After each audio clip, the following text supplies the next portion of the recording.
El Imperio alemán, a sabiendas de la situación de la sociedad rusa y del descontento generalizado de la población, termina de encender la última cerilla que hacía falta y facilitan a Lenin el viaje desde Suiza a Petrogrado, para provocar la inestabilidad interna en Rusia, que desde que tenía un gobierno provisional había un doble poder en el país, el de los burgueses de Kerensky y el de los soviets. Pero con la llegada de Lenin a Petrogrado, se consigue no sin dificultades que el gobierno provisional caiga y se alce el inicio de la Rusia comunista en octubre de 1917.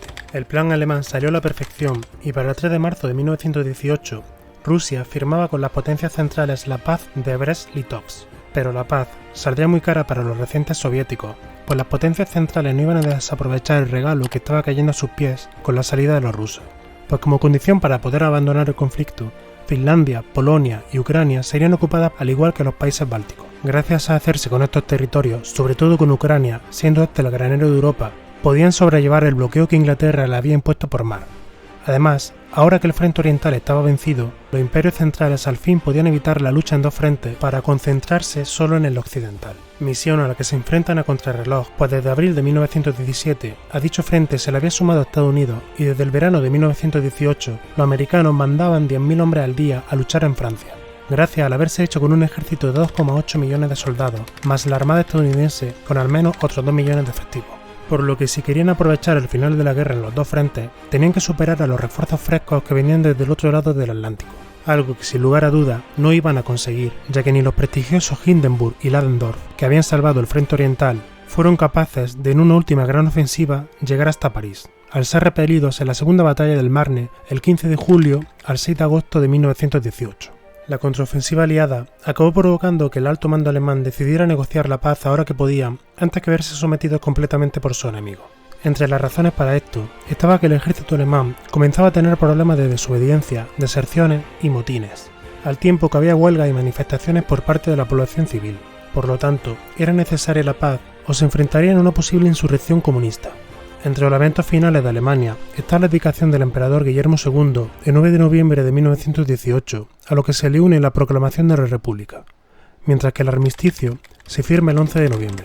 Austria-Hungría tampoco salía bien parada, pues desde octubre habían tenido continuos ataques desde el norte de Italia y Grecia. La situación para la población era ya insoportable y las diferentes nacionalidades dentro del imperio encontraron ahora la oportunidad de hacerse de facto independientes de la dominación austrohúngara, por lo cual, antes incluso de negociar la paz, surgieron nuevos países como Checoslovaquia, Yugoslavia, Hungría, Reino de los serbios, croatas y eslovenos y finalmente Austria. Mientras que con el Tratado de Saint-Germain del 10 de septiembre de 1919 se estableció de modo definitivo el desmembramiento del imperio. También tras los territorios mencionados, países como Italia y Rumanía extendían algo más sus fronteras. Polonia también nacía tras la pertenencia repartida de estados como el Imperio alemán, ruso y austrohúngaro, convirtiéndose en una república independiente. Una vez finalizada la guerra, se sucedieron diversos tratados con los países derrotados conocidos como Versalles, Saint-Germain, Trianon, Neuilly y Sèvres. Europa cambiaría sus fronteras y veía cómo nacían diferentes naciones con el beneplácito de autodeterminación que defendía Estados Unidos, países que habían pertenecido hasta ahora a esos imperios que se estaban desmembrando. Pues además de los mencionados en la parte del imperio de los Habsburgo, había que añadir otros estados nuevos como Finlandia, Lituania, Letonia y Estonia.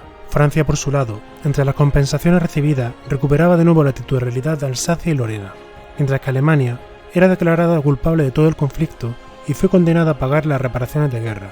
Entre las sanciones también estaba la exigencia de que su ejército y flota tenían que ser reducidos al mínimo, por miedo a que con las sanciones buscara revancha nuevamente. Además, perdía territorio en casi todas sus fronteras, junto a la pérdida de sus colonias del Pacífico que iban a parar a Japón, lo que la convertía en la gran derrotada. Pero Europa en general salía derrotada de toda la guerra.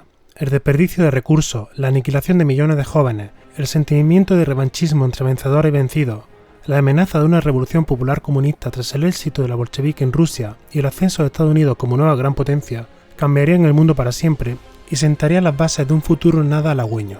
Aunque ha habido que dejarse muchísimos datos por el camino, como por ejemplo la participación de Japón y el gran provecho que sacó a su situación geográfica para hacerse con las colonias alemanas del Pacífico, o las consecuencias más inmediatas del final de la guerra, espero que os haya gustado y aclarado un periodo tan convulso como lo fue la Primera Guerra Mundial.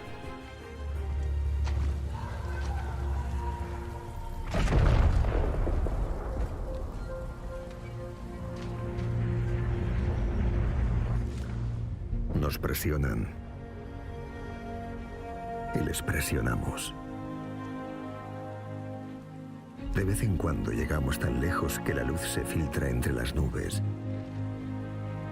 y vemos brillar un mundo ajeno a la guerra, fuera de nuestro alcance.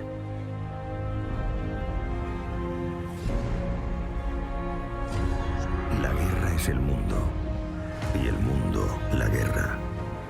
Pero detrás de cada mira se encuentra un ser humano. Somos esas personas.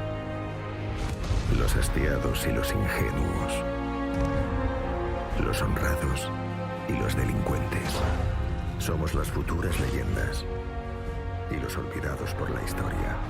Somos los caballeros del aire, los fantasmas del desierto y las ratas en el barro.